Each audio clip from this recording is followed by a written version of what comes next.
We're all set to go.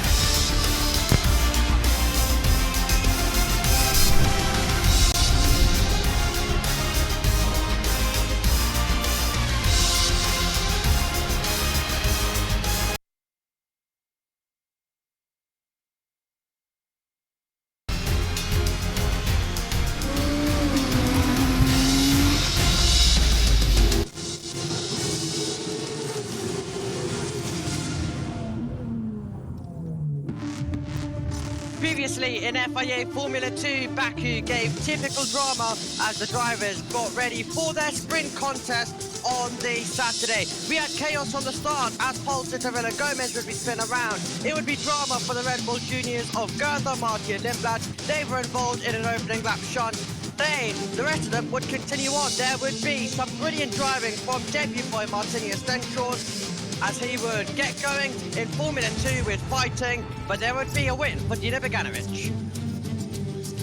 It's time for the feature race for FIA Formula 2 from a brighter Azerbaijan than we had first thing this morning.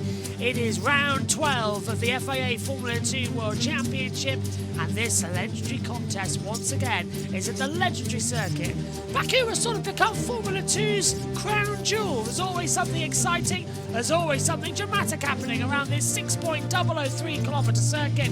20 corners, 2 DRS zones in operation. This always is a fast-paced, aggressive, brilliant circuit. And Pirelli have brought with them the soft and the ultra-soft tyres to contend with today's 29-lap race. Yesterday in the feature it was 8 laps on super softs and then 9 laps to softs, but it has changed up ever so slightly with a longer race today. Now, downforce levels are a medium, but brake wear and fuel consumptions are a high, and a low is tyre usage coming into today.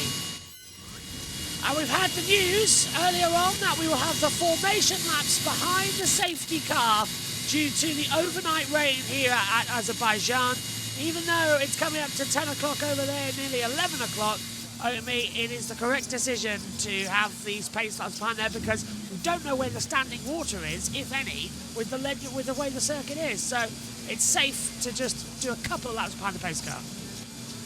It is, absolutely, as we get set for a Formula 2 feature race, which will go a long way in deciding our champion, especially if your name is Leonardo Fornaroli and you've got a front row start as well. Should be quite an interesting feature. Yeah, this is the oil that's been spilled down to turn 1 as well for some of the demonstrational events. You can see it's still very wet offline. So I don't know, Tom, whether or not this will be a rolling start or a standing start, to be fair, because of the amount of issues they have down towards turn 1. But annoyingly, the track itself is actually bone dry. It is, but it's the amount of grip one side of the grid could have to the other. That's the only thing I could throw in there. I do hope we get a stunning start as we run down today's grid here in Baku.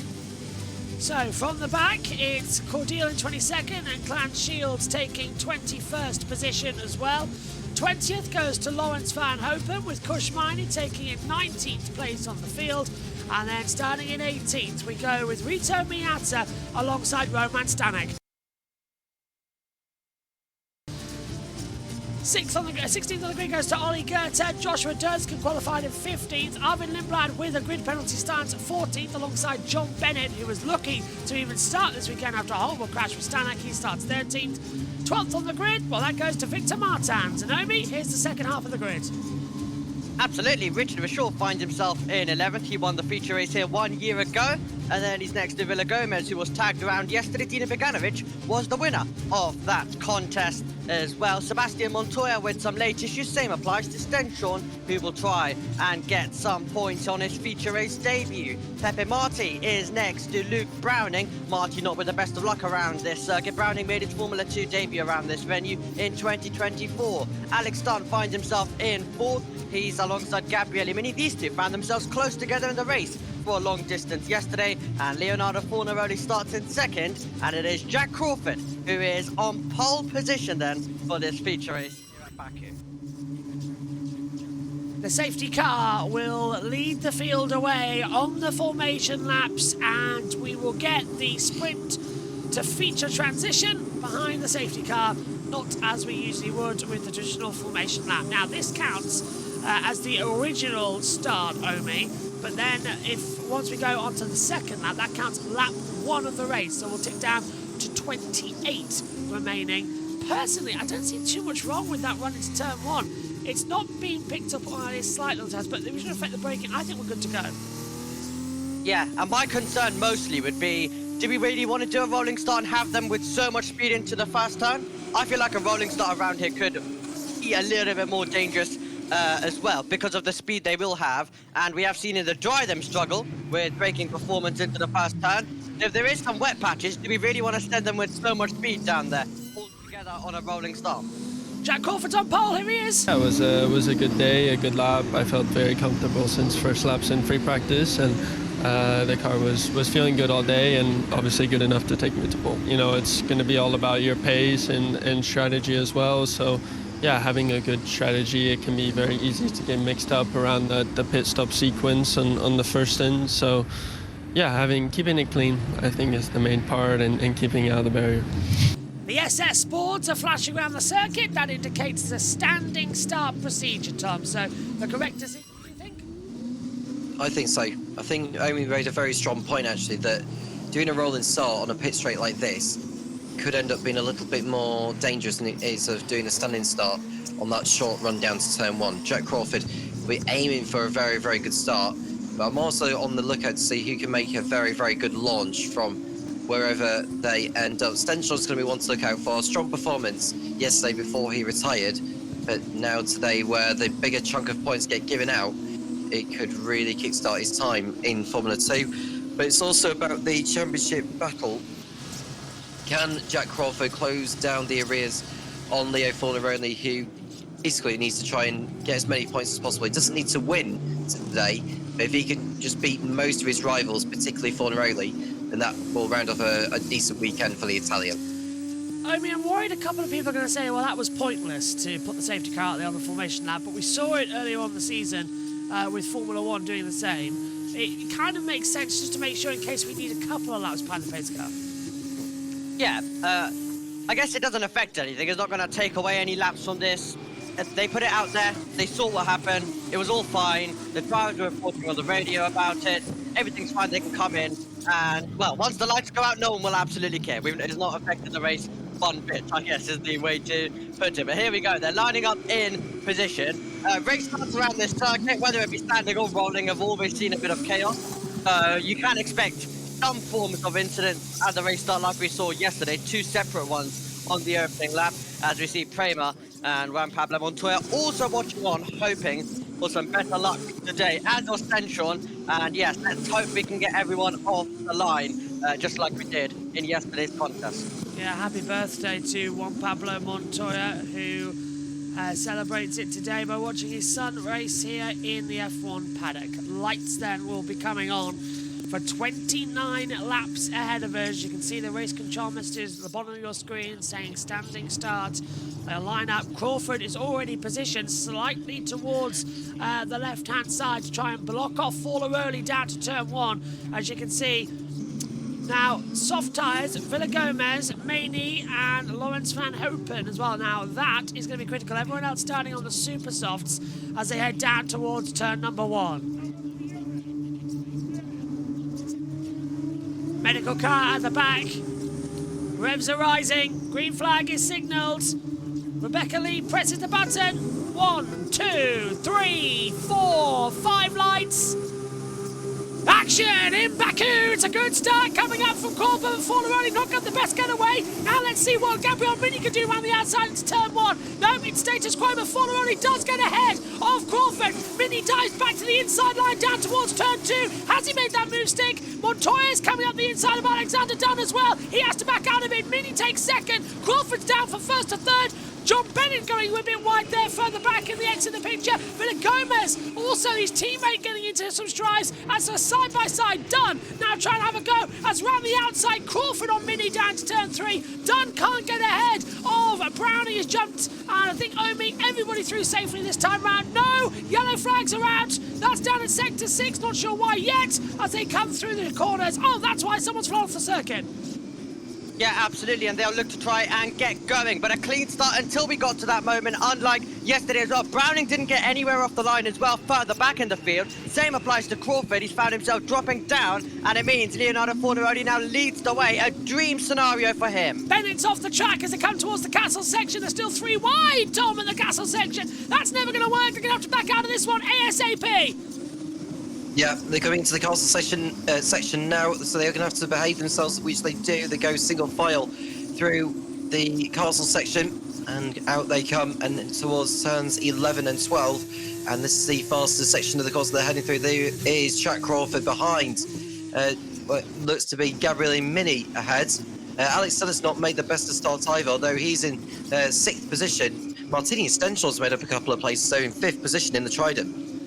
Over we go then, out of turn 16, over now the 2.7 kilometre back straightaway. This is still lap 1 of the event, Forneroni leading, but Crawford's on the back of Mini. Mini got up to 2nd position, but the slipstream power might just be enough as they head down towards the first corner. Crawford's got in the slipstream. Mini's got absolutely no time from Forneroni. Crawford's got so much more speed as he pulls to the inside line. He's going to get this move done even without DRS into turn 1. Fabulous move. Crawford back into 2nd place. Can Mini hold it round the outside through turn 1 as they avoid the oil patch on the inside, and Crawford's back through. Has to defend for Mini, who tries the undercut on the inside, switches back to the outside. Not going to work out further back as the same thing now. I think we see Martin Stenschel back up into 4th. He's battling with Jose Maria Martiomi. Stenschel once again going for it on the charge with a dive bomb move into turn number 1 and completing the overtake that Crawford also attempted to do, and Crawford did do as he gets into turn 3 just ahead of his rival at the moment, battling still, going on further back. That's Arvid Lindblad, who of course had a terrible feature race at Monza last time out, and this time he's fighting up against Villa Gomez. But Forneroni, all of this fighting is allowing him to pull away. 2.5 seconds ahead. DRS now enabled, Tom, so Forneroni can manage those ultra soft tyres. They only went 8 laps, of course, this time last year, but it was a shortened race due to the red flag that we had at the start crash. But here today, it's going to be completely unknown. They've got no data for longer runs in this version of the car. Yeah, well, they have to think about whether it's going to be a timed race. I mean, judging by the number of laps and the lap times that they are producing on race fuel levels, there is every chance it's going to end up being a timed race. So Forneroni, as much as he's got that 2.5 second lead, does not need to push too hard as he wants to try and go as far as he can before he gets the soft tyres put on. But we see Lindblad further down the field after serving his penalty, running in 13th position. But it feels like they've behaved themselves on this, well, first couple of laps compared to yesterday. Oops, brief yellow on the circuit as that, well, that's the 7 going off the circuit of Luke Browning, who's running in 8th position. Coincidentally, we've got position 7, position 8 and position 9 by 9, 7 and 8. So completely the wrong orders for those in the number game as well, as you see on the monitor, with Montoya running 7th, he's number 9. Now Boganovic has got ahead, so he's 8-8, but P9 is car 7 of Luke Browning. So the only one in position is Boganovic, who won yesterday, as we see Joshua Durtskin trying to go around the outside. Luke Browning Omi into turn 1. Hasn't worked out. Lindblad's dropped down to 15th place, but Durtskin's looking left and right, trying to go right around the outside into turn 2. Winner of our sprint race 1 year ago now looks to try and get some decent points as well after his double podium at Monza. He's tucked directly in the slipstream. He's trying to go tight to the inside. That was close to the wall, wasn't it? And he's trying to dart to the outside to the inside, but there's still no way through. But that was so close to ending his race in dramatic fashion. Fastest lap now goes to Stenschel. who's now trying to put the pressure on Mini. So he's trying to get back onto the podium he should have had yesterday. So this is absolutely fantastic from Stenchel. So, Forlaroli by 2.5 seconds to Crawford, Mini, then you say Stenchel, Marty, Dunn, Montoya, Boganovic, Browning, Durskin, Verschoor, Villagomez, Liblad, Miata, Stanek, Martans, Goethe, Mini, Cordial, Van Hopen, Shields, and Bennett are the 22 runners so far. No one's retired, but Bennett did have a lap time deleted for running off the circuit. Lap 3, we've completed 2 of the 29 scheduled as we now watch Durskin, who's already moved up 5 places, Tom, and he's on this ultra soft tyre. He's trying to find some momentum as we ride now with Marty looking back to Dunn. Yeah, well done. Well, he needs to make some places really to stay in the fight for the championship after this one. Whereas with Pepe Marti, he's trying to keep up with Martinius Stenchel on ahead. He's within DRS range, but Stenchel will have the DRS as he's within 1 second of Gabriele Mini. Jack Crawford's getting the gap down as well as they complete their 3rd lap of this one. No major changes in the position really over the course of this particular tour. I think Dirkson's got some damage on the right-hand side of his front wing, so you'll probably see it in a moment as he goes after Luke Browning. On the inside line down towards turn 1, he's got that move done, almost runs to the back of Dino Boganovic, but I think, yeah, that wing damage might just be effective. Look, he's missing an end plate. Yeah, absolutely. But currently, he's just looking to try and push on from this point forward. So, Dirksen will continue as he finally was able to get that move done. We get down into turn number 3, where the drivers go back to single file, most of them. Let's go back then to the race start. And Fornaroli's going to shoot off the line very quickly indeed by him. Stenchel has to take avoiding action because Browning did not get off the line very well. And then they were all well behaved, and Crawford's going to get sent a little bit out wide there by Fornaroli. And that would give then Gabriele Mini the run to go up the inside by the time we got down to turn 2. Yellow flag sector 4, someone's off the circuit. DRS has been disabled. We'll have a look, see why in a second. But Tom, what do you notice at the start? Oh, no, man. Coming through, green flags back out, and DRS re-enabled. Tom, what do you make of the start? So Fornaroli basically got a better launch, and Gabriele Mini, well, he looked to the outside and then cut back through, which is a very smart thing to do by Gabriele Mini. And he got alongside Crawford to make the move stick into turn 2. The yellow flag, for your information, was for the debris on the back straight, so that's been cleared now. But a good start here from Boganovic. He's going to make up 1 position. A torrid getaway, actually, from Luke Browning further ahead. Yeah, not bad at all, was it? Coming through, go on, Amy. Yeah, it was absolutely terrible. Everyone had to go on the attack as well. And then this was a superb move from Crawford. Just able to get in the slipstream, really. Just able to get in the slipstream. Such a strong tow here at Baku. You're already alongside, and then you are looking to try and move ahead by the time you get down to the braking zone. And then this was Joshua Dirksen going right up to the wall, and that is where he lost the end player. I mentioned it was so close to a fighting accident, and that was a fighting accident very nearly, where he lost his Oh, into the barrier! That was that! Stenchel, it was! Martinez Stenchel, run wide and straight into the barrier at turn 1 as we return to live pictures. He was out of the race yesterday with an engine failure. He's out of the race today with a crash into the barrier. A good race weekend is going from bad to worse, and surely that's a safety car.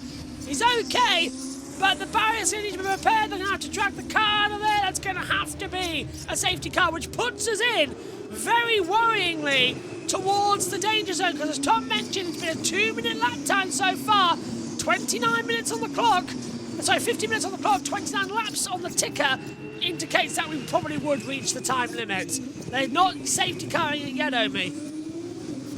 Yeah, not yet, but it will most likely have to go that way, and Fornaroli's gap will be brought down to absolutely nothing. And safety car's deployed, there we go. Safety car is deployed as it needed to be. Oh, that's a shame for Stenchel. Such a good job yesterday, such a good job today, such good pace.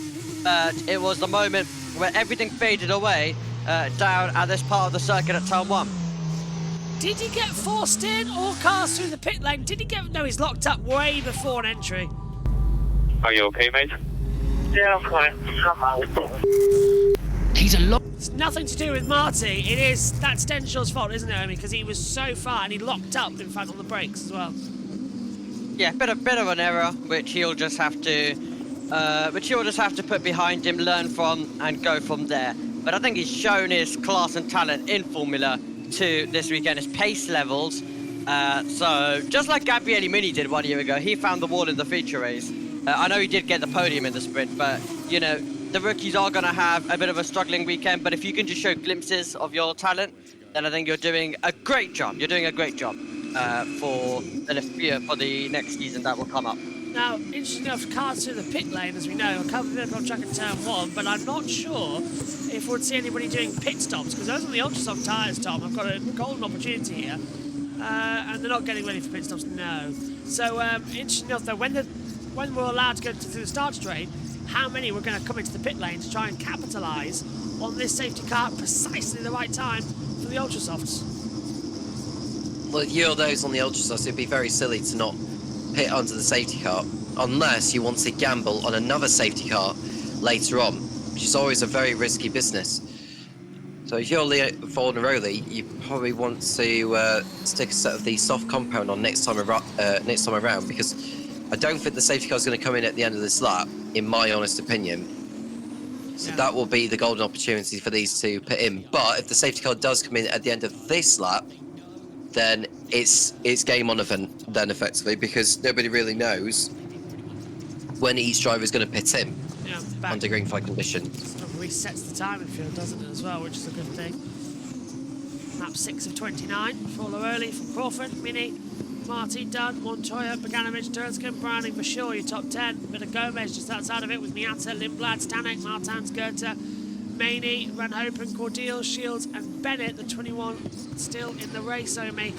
And yeah, well, Bennett had to go back in because he has dropped back after running off the circuit earlier on in the day.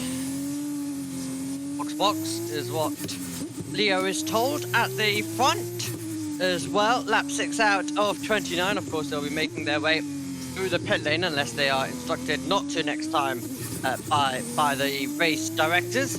So we're all getting set and ready then for what should be another restart around the Baku City circuit. Going to be quite interesting, I think, to see how it is all going to play out. The typical Baku drama that we usually see in Formula 2 definitely could be unfolding. Right, let's go back to a replay. This is Alex Dunn down into time. We're looking at it ahead, and it's going to be a bit of a look by Pepe Marti. So, okay, maybe they do get into each other then from this angle. Yeah, he released off the brakes, and he was never making the corner himself. That was completely on him. I barely touched him. It was completely on him.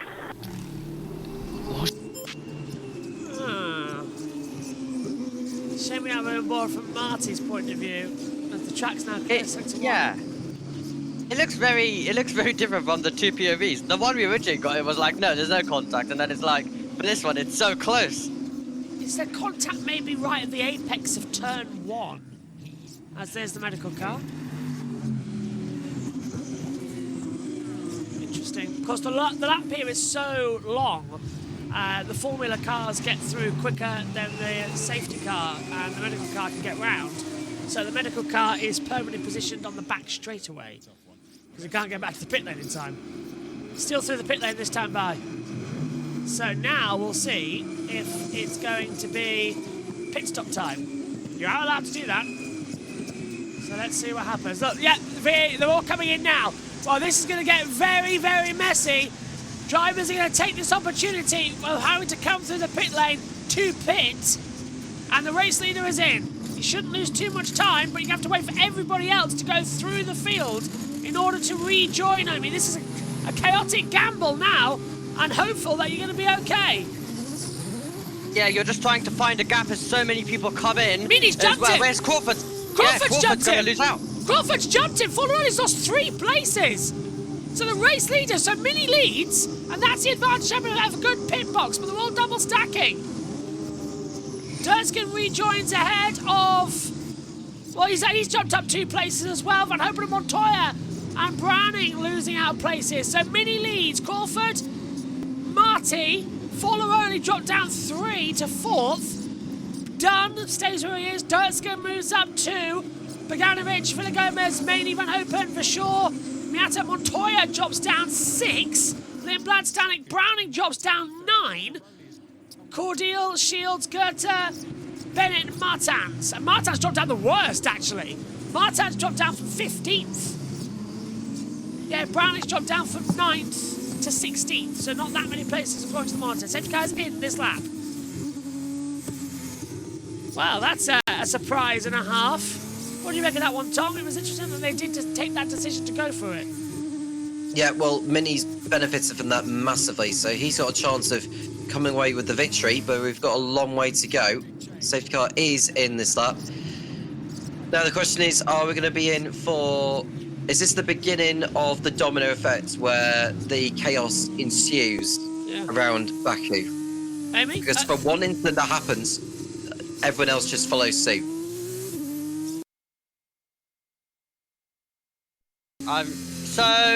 Well, I guess there's a huge chance of that because we've had, even at circuits like Monza, where chaos does breed chaos, especially in the FIA Formula 2 Championship, as the cars will get ready and prepare for the safety car restart. So it's Mini, Crawford, Marty, Fornaroli, Dunn, Dirksen. Beganovic has got the fastest lap, he's in 7th. And then it is Villa Gomez, Miney, and Lawrence Van Hoopen, the only driver that remains now for Trident in this race as we prepare. The green flags to fly, so the safety car is going to be coming in at the end of this lap, and Crawford, can he react quickly then up against Mini? I guess that will be the interesting question, JB, as we prepare to go back to the green flags here at Baku City Circuit. So Mini then in the lead of the race as Crawford nearly runs into the back of him. Coming down the back straight away. Safety car diving in. Ready for a restart? When are you going to push it? Everyone's changed tyres. The gamble becomes now. And when is Mini going to put pedal down to the floor? Here we go, ready? DRS line. Yesterday it was the opportunity to go for it. Pit entry line would be today's ideal one. Cold tyres, cold brakes. There's a lock up further back. Coming in from the VAR of Villa Gomez. Mini still hasn't hit the pedal yet. The green flag is out. We're racing now. Mini's got the better launch. Crawford's under attack from Jose Maria Martins. They come down towards the first corner. Fornaroli going to look for the inside. Dunn's on the outside. Dirksen still battling with Beganovic. Kushmani gets ahead of Villa Gomez as well. Everyone rear sliding just a bit as they come down to turn 2. Montoya's dropped back a couple of positions. Rito Miata making up some good ones on the inside of Villa Gomez. Lindblad gets ahead. Van Hopen down into 14th place as they come through. Side by side down the back straightaway towards turn number 3, Omi. Absolutely, Miata having a look down the inside, and he was brave into turn number 1. He's brave into turn number 3 as well at the moment as they're going to try and make their way through. Are they all going to be able to get through there because it's so close to contact? They're rubbing each other coming through, and no! A calf down the road, can't tell who it is. It's Browning! That'll be Browning. Oh, so he'll loop it back around hopefully. I mean, he won't stall it, but Luke Browning's Dave goes from bad to worse. Lost so many places in the restart, now he's under attack, and everyone trying to get temperature. Martin Stentral's also been noted as well, so the stewards will look at that to see whether there was anything from that, and it looks like Browning stranded on what's been a terrible day for him. Should be able to select first gear, but these Mechachromes, Tom, are very dangerous. He's stuck in reverse. Yeah, and those brakes are absolutely cooked, aren't they? For Luke Brown. I saw a piece of debris fly in the air on the exit of turn 6. I don't know whose front wing that is, but I think a marshal will need to go and pick that up if he can. But we'll see as the drivers continue on, but it all seems to be that they've behaved themselves around the restart. Oh, Mini's made a mistake! Crawford's on the back of him coming out of turn 16, and he's through! Mini made a rare mistake, did not Mini drive coming out of turn 16, and now with the DRS activated, Mini's going to have to recapture the lead of the race. He's still on the back of Crawford as he opens up the DRS now and heads down towards turn 1. Crawford goes defensive. Mini pulls round the outside. I'm starting to think that that was tactical as he's kept the lead of the race. They're side by side down towards turn 1 as a bad tumble weeds its way down across as Mini leads into the first corner, but Omi had no pace coming out of turn 16. Yeah, no pace, but it's one of those things where you can do that and you can get away with it because then he had a long straight to fight that one back. He did fight that one back and he's back at the front now. And I guess, well, we have seen tactics before in this championship like that, so that could be something that you may want to introduce later on. But the issue you've got is you've got Marty, you've got Fornaroli, you've got other drivers, so you can't afford to lose momentum. Dunn locking up and making the move on Forneroli, Tom. That kind of works, but now it's going to have to carry that flat spot, just like yesterday. Yeah, that was a brilliant overtake from Alex Dunn on the inside there, despite locking up on turn 3 and passing Leo Forneroli with ease there. And now it's Dirksen who's the next to Harry Forneroli, and we're going to see further back as to why Luke Browning went straight into the runoff area. Does he hit the back of anyone? He's got damage. I think he hits the back. No Yeah, he worries, has. mate. No worries. Where do we? Browning's in the pits, double yellow, sectors 5 and 6. I think we'll talk about this is Crawford. And this is Mini just locking up and had no exit traction. Double yellow now out. Clear sector 6, not sector 5. So we've got somebody off on the backstretch. Browning's had his lap time deleted. He's now into the pit lane. And Obi, this was the loop back around. That was good. Absolutely. We're just waiting to eagerly go back to live pick. Green flags are back out now, but who was having that moment? But it was a drag race, and then it was who was braver on the brakes, and Gabriele Mini just able to get past Crawford, who braked a little bit more earlier. Crawford's going to get a chance to fight back with the green flags out around this circuit. Now let's see whether Crawford can take the lead. He's got the DRS in operation. Pulls to the inside line. Mini should not be able to defend this one at all, but he's going to try immediately get the undercut for the slipstream back down towards turn number 1, but Crawford will have the DRS. There's another activation point though, where Gabriele Mini can then fight back down towards turn 3. Van Hopen passes Stanak as they come down to the first corner as well, further back. There's a few, well, it already looks like, Tom, that the soft tyres are starting to degrade a lot more than I expected. Yeah, and that could open things up with the strategy a little bit later on, depending on how many laps we get done. But there we just see Roman Stanek getting through on Lawrence Van Herpen further back. Mini wasn't able to use that DRS to come back through on Crawford, so Crawford in the lead once more. For sure heading through on Miata at turn 3, which is good enough for P11. And Crawford he's now back in the, there we see Luke Browning in the pit lane, and it looks like race over for the young Brit. Yep. They're going to install the engine, even trying to leave the pit lanes. Oh, there's the debris on the back straight towards turn 7. So that's Browning's other piece of the winglet. That's just in the centre. They'll have to get a marshal out there to put to get that out. But still, not bad. Mini failing to follow race directions and instructions in turn 20, noted. That's the last corner. Has he cut below the pit lane entry line, do you think, Omi? Possibly. I guess it'll be interesting to see whether we get any replays of that, but yes, plenty of things could have gone wrong in that situation. What has gone wrong today is Luke Browning's championship ambitions. He's going to drop down majorly, and it's going to basically bring Crawford now to be the nearest contender to try and fight with the Italian that is Leonardo Forneroli. Yellow flags out once again as they currently make their way through. I hope that's a marshal. Because where it is on the circuit, sector 12, it's on the back stretch to come into it. We'll see. It's still staying out there. It's gone green now as they come over the line to start lap 11 of the race. 10 complete as they head down towards the first corner. Down, down, down, down, down on the gears. On board with Alexander Dunn. Running right behind Jose Maria Marti. He's got the fastest lap of the race, a 1:57.357. So already finding the traction as they flip the cars through. 9 times out of 10, I'm enjoying this race, Tom, already. It's the safety car early on has helped it. 36 minutes to go on the clock. I think we might just get the laps in. Yeah, we'll see when, providing that we get no more incidents. And Dunn seems to be a happier man now compared to where he was at the start, because he's got Marty right ahead of him, who is going after Gabriele Mini. DRS has already been enabled, and Mini will be using that to his effect next time around when he gets close enough to Crawford on that long stretch. The debris, I'm sure, has been cleared, that part of the course. It has now. So we're good to continue as we are. Can Alex Dunn get through on Marty very soon, though? A few drivers having a slipstream battle coming to the castle section, which is not a good idea. Crawford leading by 0.6 of a second, Naomi. I'm enjoying it. Come on, Jack, what have you got for us? Absolutely. A driver who worked quite well around street circuits as well, and Alex Dunn, I'm sure he'll be trying to get past Pepe Marti. These two have a little bit of history across this Formula 2 season, I'm sure.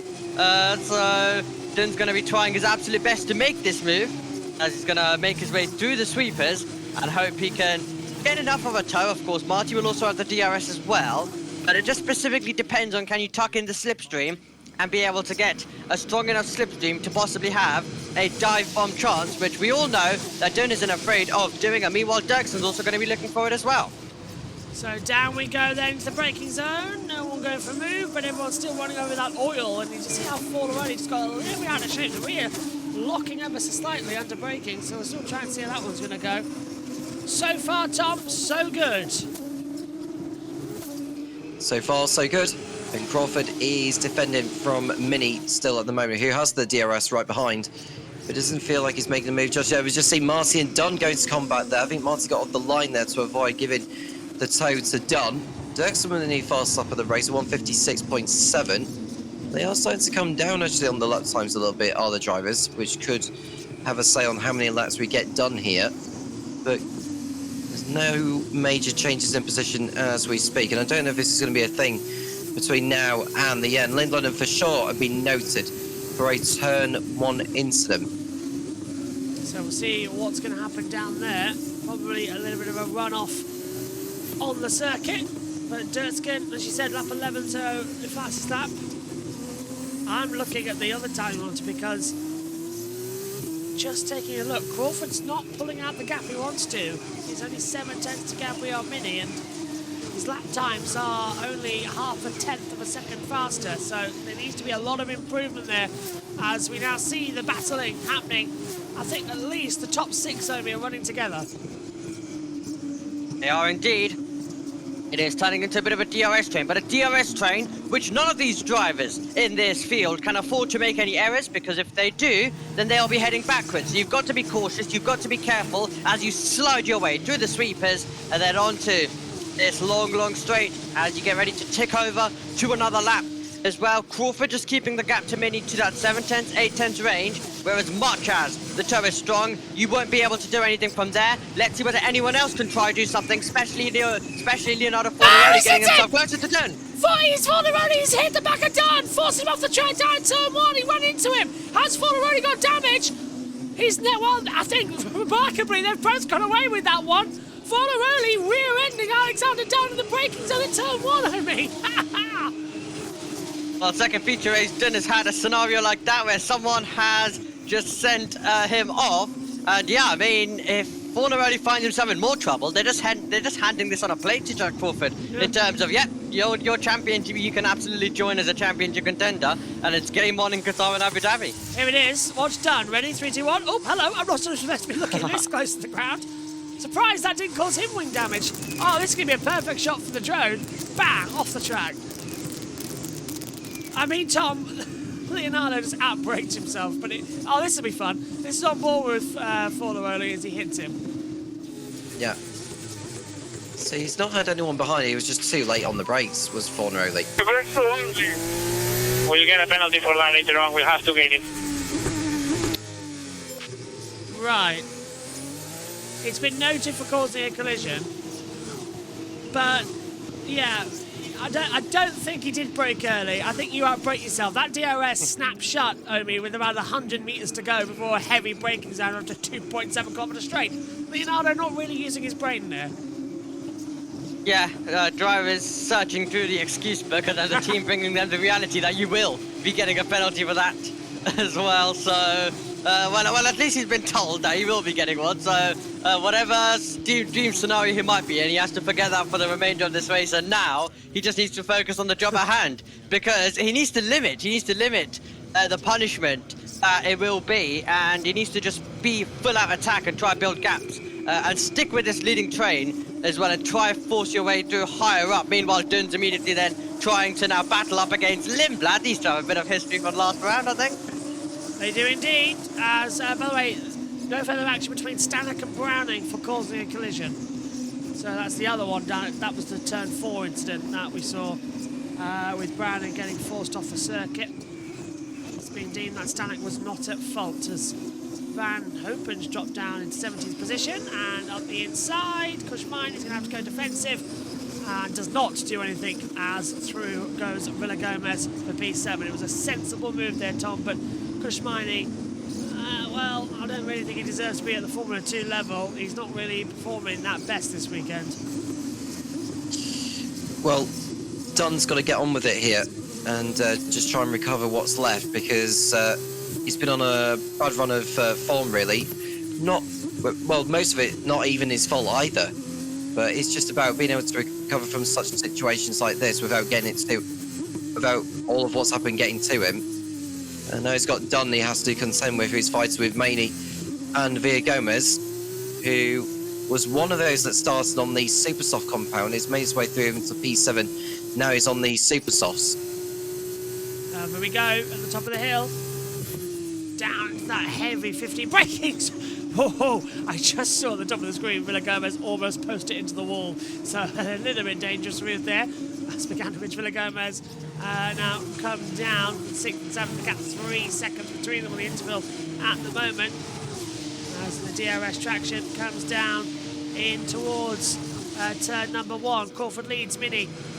Marty, Dirtskin, Folleroli, Beganovic, Villagomez, Lindblad, Maney now 9th, Dunn 10th for sure, Miata, Stanek, Montoya, Goethe, Martans over the line, Van Hopen, Bennett, Cordial, Shields, Browning, and the only one out of the race is Martinez Stenchel, as well as Boyes going on down turn 1. Kushmini getting ahead now, as well as Dunn. No, yeah, Maney gets ahead of Lindblad. Now Dunn's trying to go on the inside line of Verschoor, defending that position for 10th position only as they head down the back straight away as well. Maney's now under attack again from Arvid Lindblad. Absolutely, Arvid Lindblad on the charge. Meanwhile, Verschoor's trying to get up against Dunn as well. Dunn seems like he's now fading backwards and backwards. Verschoor won't be able to go the long way around there, and Dunn will maintain the position as they continue to navigate their way through. And Dougson, meanwhile, he's closing in on a podium. He would love to get another trip on the rostrum. Turn number 20 incident involving car 10 Mini reviewed no further investigation. We were wondering what it was. No need to worry any longer about that, and we can focus on the race at hand because he's 2nd place and he's within 1 second of our race leader Jack Crawford at the moment. But yeah, Dunn looks like he's struggling ever since that moment. He's already been passed by Lindblad. He's now got Verschoor on the back of him as well. So it is basically championship ambitions now starting to really fade away from Alex Dunn. He needed a great drive. He needed to be fighting at the front, but due to no fault of his own, unfortunately, with that moment, it has affected him. But all of that is allowing Jack Crawford, who's giving his best performance today and across the weekend, to take advantage and capitalise on all of that. So, did you mention about Mini as well on that one with no further investigation? Yes. Yes, cool. Just picking that one up. Okay, on board then as well as Dirtskin closes into the back of Jose Maria Marti. Sorry, I was having people talk in my ear as they come back down the back straight away. Are we going to have any more information on if Marty can hold off these tyres, which he's complaining about with already degradation? Durskin's got so much more speed, pulls to the inside line. It's a little bit of a hello, I'm here, before coming into turn 1. I think as well as Lindblad now dives to the inside line and Kushmini late on the brakes into 1. Lindblad gets back ahead. Miney's going to try the undercut, the run down towards turn 2. Lindblad goes defensive, has to move once, then returns the racing line, can't move a 3rd time as they come now out of 2. DRS will be activated. Dunn's in this mix as well, so we're going to have a real fight down towards turn 3 if they get all in traction together. Miney's got the DRS, but it's such a short run compared to the 2.7 kilometre back straightaway. You can't get alongside enough. But I think as well, Tom, just to circle back to Kushmani, a bad weekend coming up and down, but he's trying to make up for it with some decent points here today. Yeah, and Miney running in 9th position after being on the, I think it was on the soft compound earlier, was Miney, if I remember correctly. Yeah. But, and now he's, he's trying to make amends and bag some more points on top of what he's already about to achieve. Lindblad is now within a second of Villagomez, who's beginning to drop back from Beganovic. The saving grace for Fornaroli is that if he gets a penalty, most likely going to be 5 seconds, that will only drop him 1 place. Yeah, so he's actually in a decent position right now. Look at the foliage just blown onto the circuit. Side rant here. Anyone else see the fact that yesterday oranges were falling onto the circuit? That was quite interesting. Yellow flag. Sector 15, that's at the top of the hill. Has someone run off the circuit or put it into the wall? Green flag, so it must have been someone running wide. Now the DRS train begins only again down to turn 1. Dirtskin's on the back of Martin. Go on. Martins, I think, is the one involved who had that moment. He's already found the wall this weekend. That was in qualifying. Here comes Dirksen. On the inside line. Late to the brakes.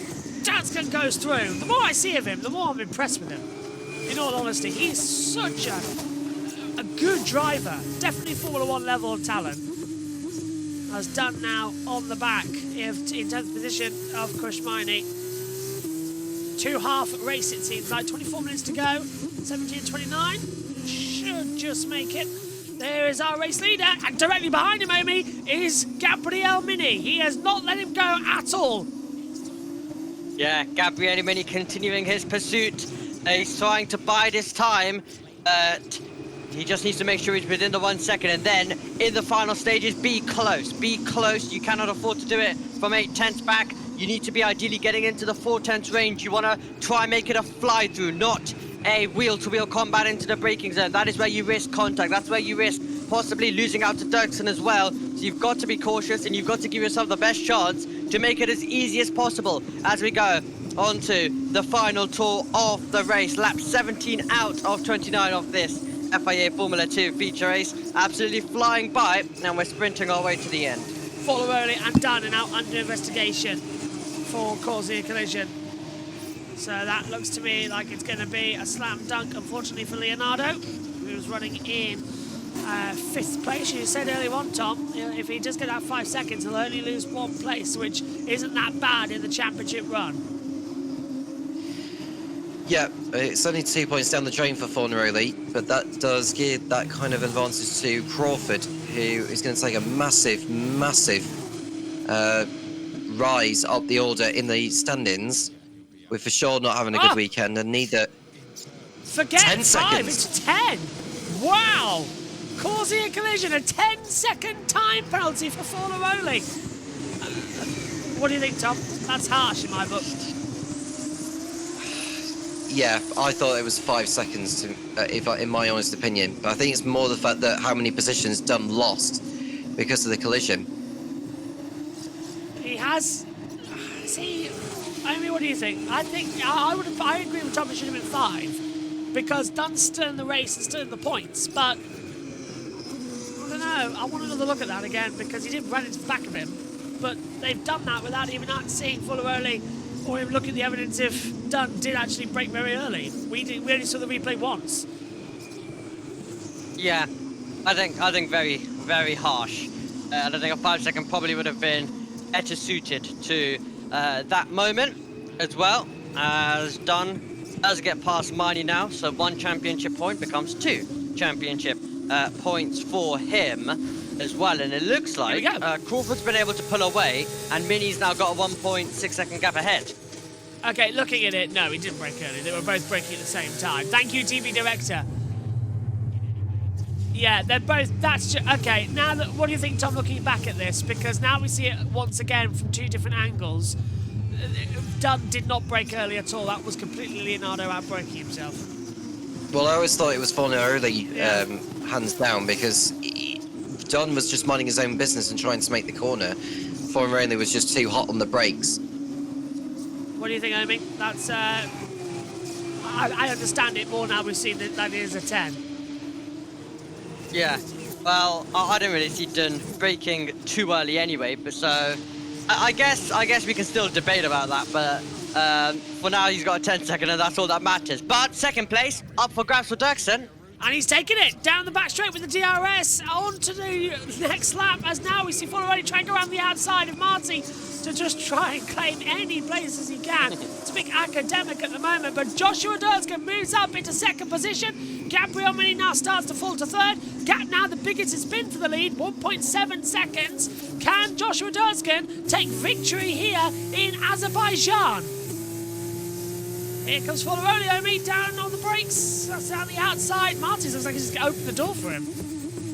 Absolutely, battle on the brakes. Oh, there's going to be contact. We had that last year between Maloney and Antonelli, and they ended up in the walls. So they get away with it, but Fornaroli's still trying to fight this. He's got off the line there. He's so much dust he picked up as well. Nearly went into the barrier. Leonardo's got to think about this a bit more carefully. Through now the other side of the motorway, just 2 lanes, of course, before entering the castle section. As they try and come through, Leonardo's got to have something to attack with. As we see now, that's Bogdanovic just coming back. Yellow flags out. Sector 6. This is done. That's Miney ahead of him. He's got up to 9th. On the inside, lay on the brakes. Oh, that was super, Tom. That was great. That was probably one of the best overtakes I've seen from Dunn, in my honest opinion. This is Marty in front of Rowley. Rear tyre against front tyre. Ooh. Is that maybe under braking? Seen it, copy. Yep, he said it as well. I think you're right there, Tom. He is moving under braking. Hang on a minute, that's good.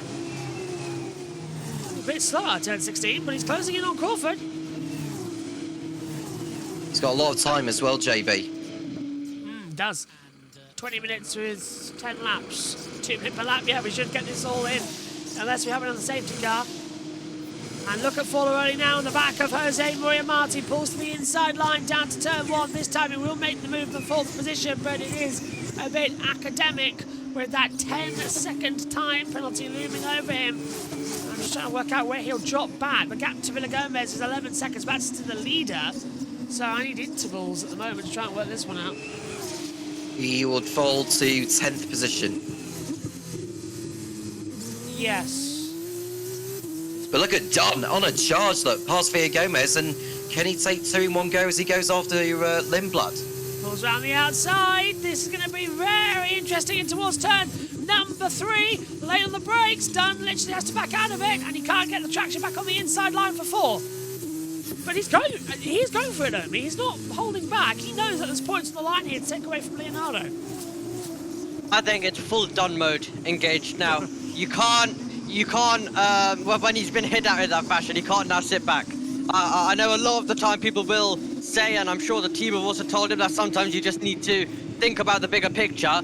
But in my opinion, this is championship now, any chance of it ending anyway. So you have to now go for those risks, and he has to now just try and do everything he can from this point on. So some of the dive bombs, which the team may have said, okay, you've got to be a bit more careful earlier on in the season. I think he needs to. I think if he just is able to enable what he was doing earlier on in the season and try and overtake cautiously, then I think it could be a good opportunity to try and move forward. But yeah, this is realistically the race where Dunn loses the chance to now fight in the final 2 rounds for our Formula 2 championship, as Leonardo Fornaroli, who is our championship leader as well, making his way through, and he's also going to be trying to chase down Gabriele Mini. Over we go then, down towards turn 1. It's in between Bennett and Mendota for a yellow flag infringement. Fornaroli's coming back through on the inside line, pulls across to the inside and should easily now move ahead into 3rd position with a sweet move there as well, Omi. Yeah, Bogdanovic having a good drive as well, we have to say. E5, win yesterday, solid result today as Luke Browning and Bogdanovic gave High-Tech their first podium, a double podium in 5 years as well, and they did so with a 1-2, so it was a special day yesterday for the High-Tech team. Ollie Oakes was there watching on as we go back to Dunn, and we go back to Dunn on the attack as he tries to get past Lindblad, and it should be an easy drive around the outside, but Lindblad's going to fight it. That's very difficult, and nearly contact behind as well from Villagomez. That leaves himself vulnerable to Richard Bashaw. There's a lock-up again from Alexander Dunn. They all make the corner, though. Just desperate to not make any more contact. My goodness me, boys. Just keep it calm and keep it together. I'm almost nervous, Tom, watching the race for them, because they're going to make a mistake big time here soon. And I couldn't agree more. Boganovic's overtake on Marty's been shown with the DRS open on this long pit straight, and this is going to be a textbook overtake from Bogdanovic to the outside. Marty just didn't fight that one. It wasn't really worth it as soon as he got by. And this is a slow-mo of Dunn and Lindblad wheel to wheel on the approach to turn 3, and they actually did touch ever so slightly, but nothing major. So down we go once more on what is lap now 21 of 29 with 15 minutes to go. The lap times have gone to 1:57, now 1:58, so they're still up and around. Yeah, that yellow flag which was going to be under investigation a bit now as we see Gabriel Munoz attack from yesterday's sprint race winner. Dino Bogdanovic pulls to the inside line. Brief yellow flag was out in sector 17. That was for someone going off the circuit, but Bogdanovic has got through into 4th position. Well, technically 3rd now for the podium, isn't it? With Forlorelli up in 3rd. Look at the melee behind as Rito Miata trying to get through on Kush Miney. And just ahead, you've got Vachon and Villa Gomez battling. Miney's sent to the outside line. Miata holding it through on the inside line, turn 1, doing beautifully. Now Montoya battling out as well. He's into 12th position. Miney, though, Omi down into 13th position. Nice fighting farther back as well, as the train tries to get themselves, or some of them try to get themselves into points-paying positions of your Miata and Montoya. Of course, top 10 score Grand Prix Sunday points available, the same ones you'll see later on for Formula 1 in our feature race as well. It is the big event, which is why it has such huge championship implications ahead of Qatar and Abu Dhabi, which is why we possibly could be seeing John and some other drivers lose the chance today of realistically having a chance in the final 2 rounds, and rather having to depend on bad luck from their rivals in those final 2 rounds after the 2-month break that we'll be heading into. So the last Formula 2 race for a while. Stan said his lap time deleted for track limits. He was the one who went off track at turn 17, so that's the exit point just down here. So far so good then, as this race continues to wrap on with Jack Crawford as the leader of the race. Joshua Durskin 2nd, Forlorelli 3rd, Bogdanovic in 4th, Mini 5th, Marty 6th, Lindblad 7th, Dunn 8th, Villa Gomez 9th, and Vachon in the top 10. That's going to change slightly from positions 11 down. Look at Fornaroli, because of the battling further back, now he'll be finishing in 6th. That is such a damage limitation for Fornaroli. With that 10-second penalty applied, it should be now 6th for him. And that is quite a great job. Damage limitation is he's been able to push on, and everyone else has been scrapping and struggling in behind. More and more, getting faster and faster and faster, as now we see on the inside line, Richard Vachon trying to get ahead of Villa Gomez. Chris Miney now under attack again from Ollie Goethe, who we haven't talked about much this weekend. He was out yesterday, had a bad qualifying as well, so it was a bit up and down. Look at that water tub. I'm surprised no one's got around on that. It's come up from underneath these concrete pillars, just holds the water, and then the vibrations of the F2 cars have pushed it onto the circuit. Yeah, when we don't often see that in Baku, as we look at Goethe thinking about a move on Miney, who's really begins to struggle. Montoya snapped massively, coming out of 3. I don't think he touched the wall, but he did have a major rear slide moment. So we'll keep an eye on what that's going to be soon as they continue on. Marty and Forlorelli turn 3 collision, instant investigated after the race. Okay. I guess we just take a nod with that front and go from there and see what's going to change a bit later on in the race. But Crawford, Durskin, Forlorelli, 1, 2, 3 at the moment. Trying to work out if Forlorelli's going to be investigated again, Omi, as I've mentioned, so that could be a further penalty on the line.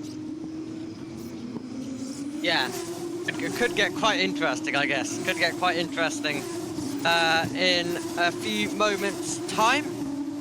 So we'll keep an eye on that after the race, and if there is any news, we'll let you know, as we usually do on our Formula 1 broadcast whenever we get time as well. 1.2 seconds out between Dirksen and Crawford. So Dirksen just needs to get inside the 1 second. If you can get inside the 1 second, that's where it's easier. That is where you are in range, and that is where you've got the opportunity. So all he's got to do is just get a few more tenths, and then the DRS should close him in anyway, and then he's got a realistic chance of winning this Formula 2 race and winning at Baku for the 2nd year in a row. Sprint race last year, feature race this possibly on the line for him. Still everybody sliding their way through.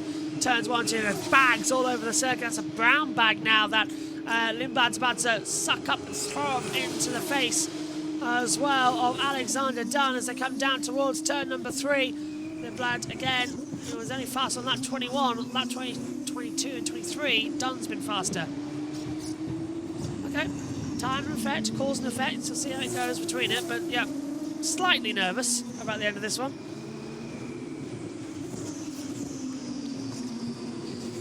Bad day gone good or good day gone bad? Here's Martins, and he's off track again, Omi.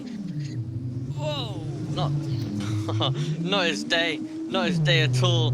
Lando Norrising it from yesterday as well, pretty much, with just a graze, but you can get away with it with it not being concrete, so all's okay, at that moment for Victor, as now Dunn back on the attack, as he's going to try and make this move on Arvid Lindblad. These two have been going at it for a while now. Let's see how it's going to play out between the two of them with the yellow flags out. Down to the braking zone, that's why! Dunn's locked up and gone straight on! That lockup was coming from ages ago! And Alexander Dunn, well, who's going to blame this time? Well, to be fair, mate, you're going down to downtown Baku. He's so far behind the order. As he'll loop back around, points gone, day done. And he's going to rejoin safely now. So, sorry, Alexander, that's not your day. Yeah, points are done, races are done. I think championship done, I think, officially now. After that, and yeah, it's just gonna be well. I guess at least he's not gonna end in dramatic fashion in the wall for his sake, because that's the last thing you want. But I guess even worse, he's just not even gonna finish in the points at all, and that's his chance gone. Sadly, Tom, he tried to loop it back around, but there's too much grip on that rear car, so he had to go into the further escape road. Yeah, but away from that, look at Dirksen. He's now within a second of Jack Crawford in the battle for the win. And you look at Fornaroli, if you see the gap between Fornaroli and Marty, he could be on course for a 5th place finish, subject to what goes on involving Dirksen and Crawford. Game, set, match coming through here, I feel. This is going to be a very interesting end to this one. As once more, just going to hold together on this one, Omi, I think. And I've got a feeling Dirksen's going to win this one. He's got this. Yeah, go on. Good. I mean, as I've mentioned, won here in the sprint race 1 year ago. So, well, he knows how to overtake cars and get to the win, because that's what he did in the sprint race as well around the circuit in 2024. So he knows how to overtake and get to the lead, and then he knows how to pull away.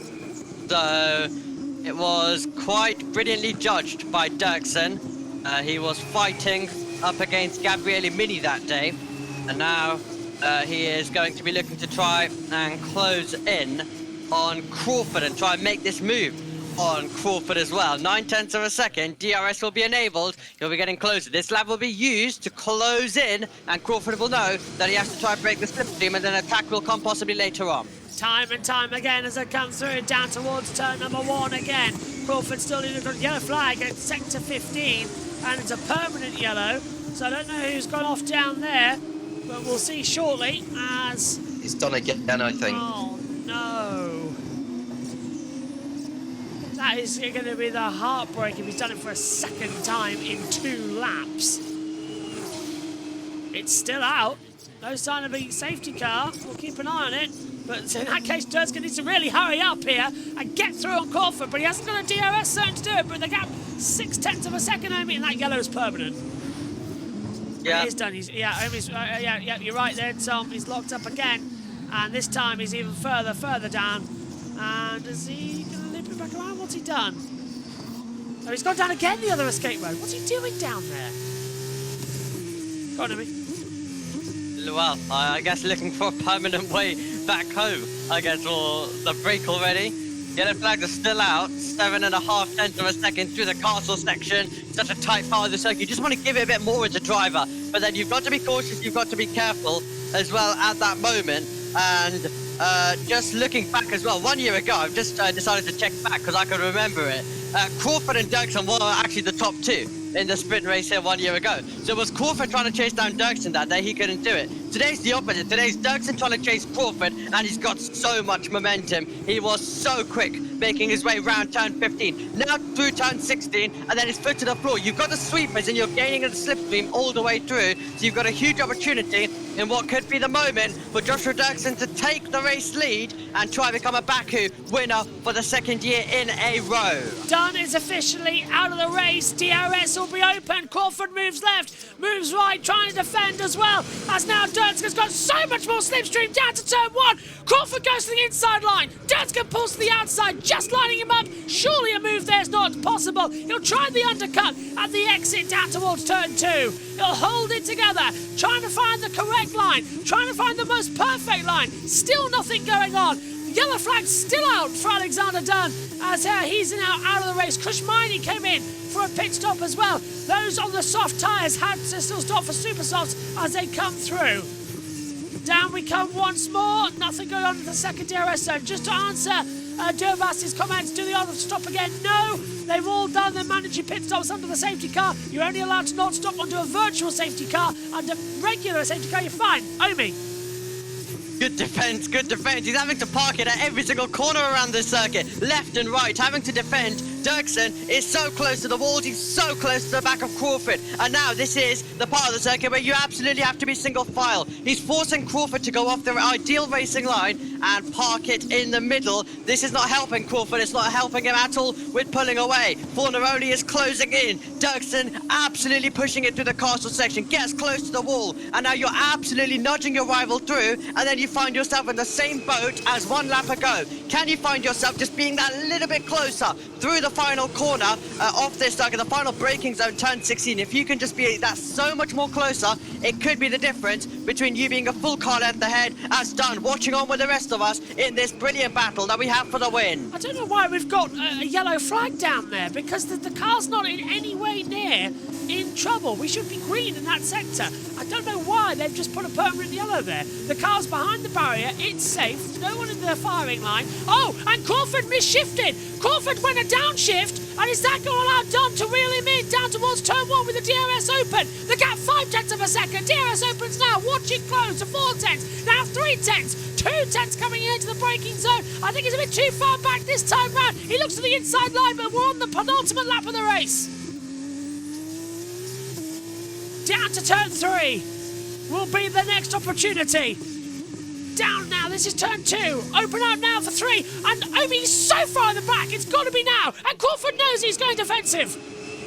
He absolutely knows it. This has to be brave from Joshua Dirksen if he is to find a way through DRS, and closing in down towards turn 3. Won't be able to do it there. He's going to get one more chance down the start-finish straight to have a full straight, or he'll have to make it a drag race to the line on lap number 29 of the race. So he's realistically only got 2 opportunities, a full straight and then about half a straight all the way till the line. This, I think, Tom, is going to be a side-by-side of the line, and then if these two take each other out, Fornaroli wins on the road, but it'll be Bogdanovic 2 in a row.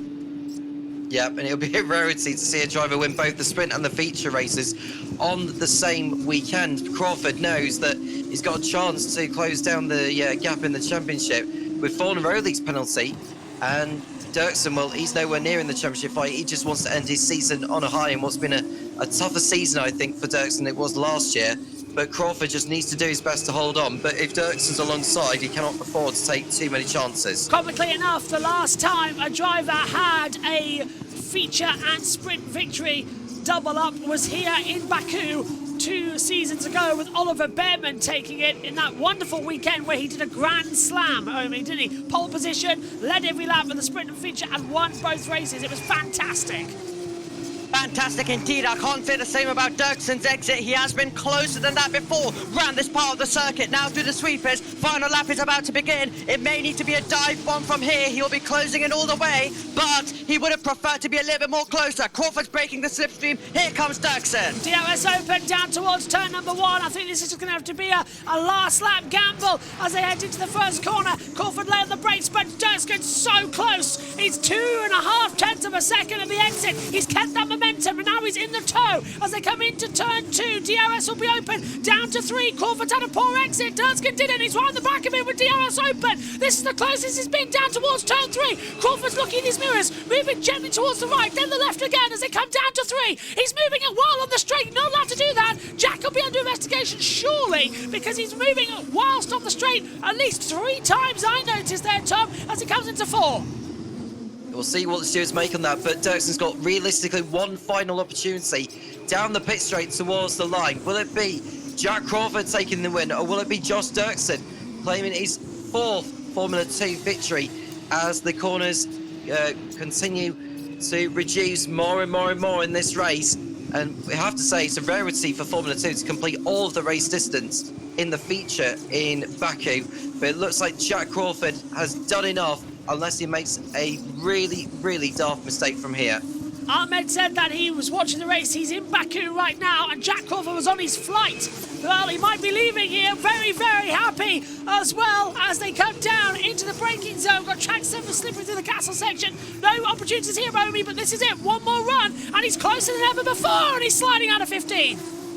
Nearly puts it in the wall. This is win it or bin it stuff for Dirksen, who looks like won't be able to make it 2 in a row unless he can make it in a drag race to the line. Good exit for Crawford. It's all down to this now. Crawford should be able to hang on. There will be DRS, but I don't think it's going to be enough. Dirksken's put his foot down hard now. He's not going to lift as Crawford will come onto the line. The DRS will be open. He's getting very close. I think time's going to run out. Who's it going to be? The DRS opens. It's down to the line. 100 metres left. It's Jack Crawford who wins an absolute stunner here in Azerbaijan. It's Dirksken in second by 2/10.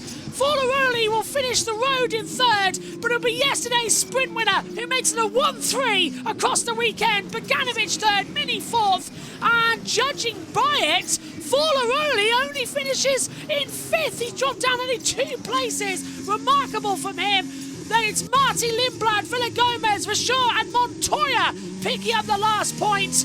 Jack Crawford wins an absolute stunner and closes in on the title fight with him and Forlaroli with 4 races and 2 weekends left. Fabulous! Wow. Brilliant, brilliant stuff. And Dirksen won here, holding off up against Crawford 1 year ago. And now Crawford repaid the favour, and the top 2 across 2 years of Baku in different formats have been the same, but a different order. Crawford the winner. Made it. Great job. Ah, come on! Let's go! Wow, it was tricky at the end. What a great job, guys. Yeah, great job. Great job indeed as well, Tom. That was a legendary battle. It was, wasn't it just? And a brilliant battle to the end. Did not too many incidents in that one, I would say. The drivers behaving themselves from the start. And if you look at the championship standings with Crawford leaping up the order into 2nd place, just 19 points off the top with 2 rounds to go. He's got a realistic go at the championship, but this man still has that cushion over everyone else, but we know how quickly that can disperse between now and Abu Dhabi. It's from Dirksken at the end. Good job, Joshua. Very good job.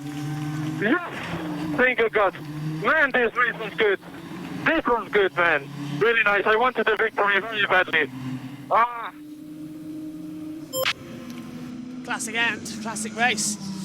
Okay, let's head down then to Sky and the world feed with Chris and Alex as we hear from Dina Bogdanovic in 3rd, and we'll hear from myself, Omi and Tom at the podium ceremony. Very good job. Double podium. Oh, that's so lovely. That's so nice. Oh, what a comeback. Great weekend. Great job, guys. He's clearly gained a lot of confidence from that win yesterday, from the 5th row to another podium. Yeah. And he had the pace all the way to the end, didn't he? Maybe the fight with Fornaroli at one stage just delayed him slightly, but 2 podiums in this weekend. He'll be very happy with that. So it was a brilliant drive for Bogdanovic. Always nice if you do end up in an exit road. Yeah. If someone else ends up there too. Yeah. At least you can have. How did you end up here? Yeah, you come here often. Yeah. Chat down, unfortunately, the exit road of turn 15 was not the day for Alex Dunn, unfortunately. Was the day for Jack Crawford. He vaults himself up to 2nd in the championship. As a result of that drive, slightly difficult day for Fornaroli, recovered it somewhat. Very difficult day for Dunn. Not the best performance throughout this weekend from Richard Verschoor for whatever reason, so a lot of unopposed points there picked up by Jack Crawford. Yeah, 19 points back for him, championship-wise. He's the fight well and truly on for him. He was at danger of dropping back in that title race, but pole position, feature race win. He's confirmed himself well and truly in contention for this Formula 2 title, and he'll take the fight all the way to the final round. There's no doubt about that. Jack Crawford climbs out of the car, and that is a third feature race win this season. Well done to the Dams Lucas Oil driver. He very, very happy with that one. He'll go and celebrate with the team now. The American is going to take this title fight all the way to the final race of the season, and that result, confirmation of that. It wasn't quite as straightforward as pole position to the win, was it? He was under a lot of pressure throughout the race. He was lost the lead at times, but in the end held on to take the win. Well, the curveball of the early safety car, and of course that melee in the pit lane as they all tried to make their stops, played its part in it as well. It was a launch of a start, actually, from Leonardo Fornaroli, who found himself in the middle of the pack and then, of course, made that mistake as resultantly, really. Joshua Dirksen with a brilliant drive, looking at it the other way from 15th on the grid, managed to gain massively through that phase. Yeah, I had a one-place penalty on the grid. A really good effort from him. Charged through the order. Just looked so quick as well through the final sector. Always had himself set up for a move into that first corner. He was absolutely flying. Yeah, it was. Drove actually all the way through the top 4 positions, didn't he? Yeah. There, Joshua Dirksen. And he's really, really happy with that one, as well he might be. I think it's been Dino Beganovic's best, I think clearly his best weekend of the year. Yeah. Back-to-back podiums for him, but not just that, the speed he had yesterday out front of the field, and then the racecraft he's demonstrated today. An exceptional weekend for Beganovic. Yeah, it's come at a good time for him, isn't it? This is the stage where drivers begin to look to next season and what they're going to do. And to have your best weekend in Formula 2 at this stage, he's picked a very good time to do that. He can go into the break now, the 2-month break that we have, feeling very happy with his efforts. The high-tech driver, Joshua Dirksen, that's one of his finest performances I think we've ever seen in Formula 2. Well done to him. Let's hear from our winner, Jack Crawford, who's speaking to Ariana Brown. Congratulations on that victory. Pole position to victory, but it didn't look easy out there. Could we start by just talking about those final few laps and being under pressure from Josh Dirksen there? What was that like in the car? Yeah, he was really fast, and I was falling off a bit. I pushed quite hard, to be honest, to pass Gabriele early on and tried to pull DRS. And I wasn't able to, which hurt my tires in the long run. And it just didn't seem we had quite the long run pace as maybe Josh or Leo behind, but yeah, from then on I knew it was just about defending, making sure I had 6-7 tenths gap going onto the main straight, and yeah, I managed to do that every time. So. You had us on the edge of our seats there, but as you said, wasn't a simple race. You had to retake the lead. Talk us through what it was like out there on track in the changing conditions with the gusty winds as well. Yeah, the start was really tricky. You know, my side of the grid was a bit wet, so shame we didn't have a rolling start there. But yeah, I knew I was fast. I knew it was a long race, and you know, the first few laps was just feeling it out. And as well, the safety car restart coming straight out of the pits on basically cold tires was very tricky. And yeah, I knew I had to pass Gabriele fast, and I was getting into a rhythm, and then all of a sudden I started feeling massive wind gusts in the last sector, and it felt like it was picking up a bit, but yeah, I managed to manage it well. And final question, this is very helpful in your bid for the Drivers' Championship.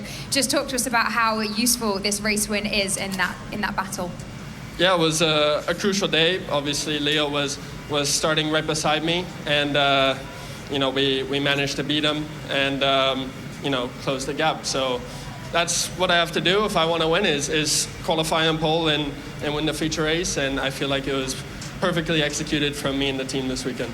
Absolutely was. Congratulations once again, Jack. Thank you. Well done to Jack Crawford.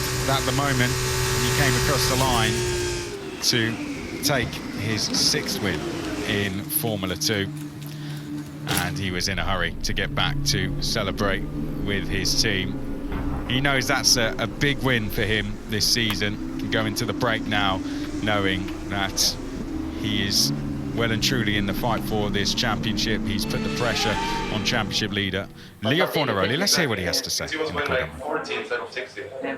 I was checking on the speed. It was crazy.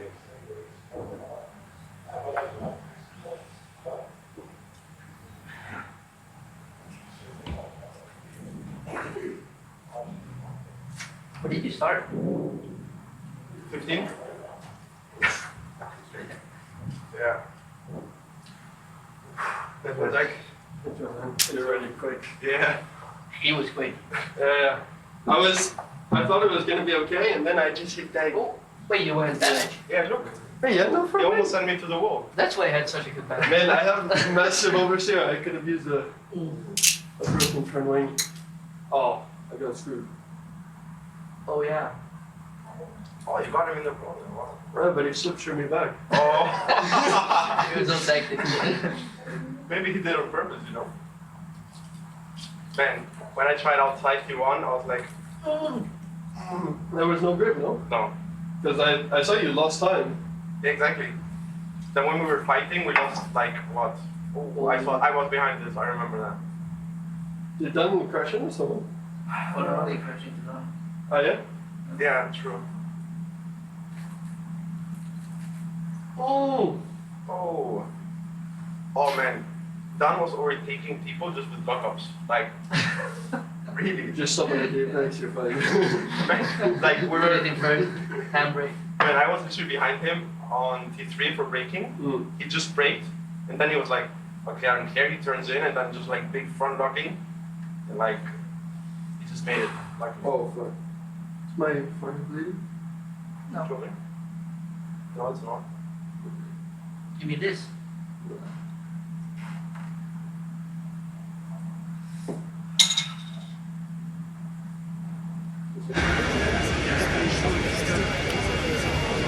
Well, Ganovic just is surprised there to hear where Dirksen started. Especially with the damage he carried. Yeah, well, that seems so long ago now. I'll be honest, that was about 16 incidents ago. Yeah, that's true. And I'd forgotten by the time he got to the end. Obviously didn't hurt him too much. In fact, really interesting there to say, yeah, I kind of could have done with a little bit less front wing myself from the guys in the cool down room. That's true. Cars to the end of the race. Neutral in the team's championship very much this one, wasn't it? We've got Beganovic still grabbing some points, I guess, for high tech. 279 points now versus high tech 257 for Victor. Yeah, Beganovic out 2 out of 2 in podiums this weekend. Joshua Dirksen returns to the Baku podium and on the top step for the 6th time in Formula 2. It's Jack Crawford and Dams Lucas.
Crawford, a third feature race win for him this season, adding to his... Yep, Crawford again on top step. He'll take the P1 trophy home, and I think he thoroughly deserves it.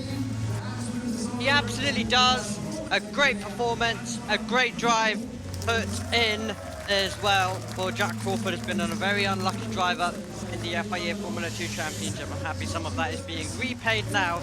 And also Dirksen, I guess another podium around Baku City Circuit it is. Been a good circuit. It has been kind to him as well. And Dino Beganovic, well, it's been kind to him this weekend, his first time there, and it has given him a victory. It has given him a podium. So he's had 2 trips to the rostrum and getting the attention from Ferrari, of course, Ferrari back. Dino Beganovic is. And now it's champagne time! And Crawford bangs the Moët bottle, and it is breakfast time with champagne here, which is apt for just gone 12 o'clock. Next up, we've got the Formula 1 race in about 2 hours' time. We're on air for the pre-show. We've also got the British touring cars in action. Reminder that all the F1, the pre-show's on JB2, and then we'll be joining the race just after 12 o'clock on the main channel on JB Motorsports. Will be simulcasting. Well, what a race. Tom, your final thoughts? An excellent win for Jack Crawford and a much needed one to keep his realistic hopes of the championship alive. And with Fornaroli not having the best of days, done virtually out of contention for the title now, it really seems. It's off to Qatar, albeit we have to wait another 2 months before we even get there. Amy, take us through the results and your final thoughts of the day.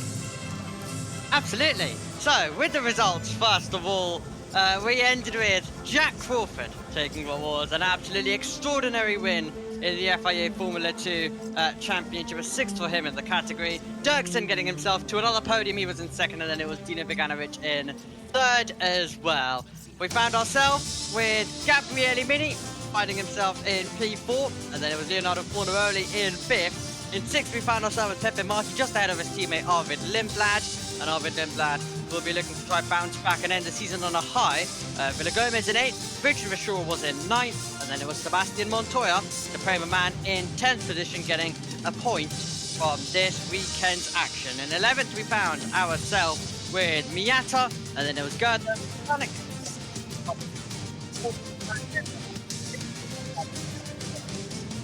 Shields a few trips to the pit lane for him. Luke Browning, a day to forget, he finishes a lap down. Marnie finds himself in 20th, what counted as one of our drivers who didn't see the flag, but our DNFs, our official DNFs, Stern and Stenchel, and a disappointment for them. In terms of final thoughts, I think Tom has summarised all of that pretty well. What I will say is, we've got a 2-month break, a lot is going to happen in that. In terms of Junior Series racing, you can catch a lot on JB Motorsports 2 if you want to watch all of that, including in about an hour and 30 minutes time with Italian F4 and Freckers on later. So lots of Junior Series racing. We're looking forward to speaking to you in 2 months. Thanks, Omi. Thanks, Tom, for your company this weekend. A classic F2 feature here in Azerbaijan, Baku. F2 now goes on a 2-month break. We'll be back with them in Qatar, then to Abu Dhabi. 4 races left there to decide the title. Well, we've narrowed it down. We'll see you in 2 months. Take care. Bye-bye.